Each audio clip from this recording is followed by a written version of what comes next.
పడిమెట్ల పైకెక్కి గుడికేగు భక్తులకు ఎదురొచ్చే బంగారు స్వామి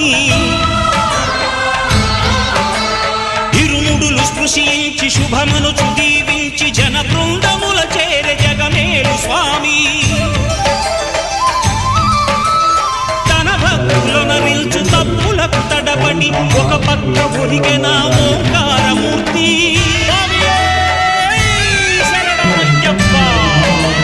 స్వాములందరూ తనకు సాయం కాగా ధీమంతుడై లేచే ఆ కన్య స్వామి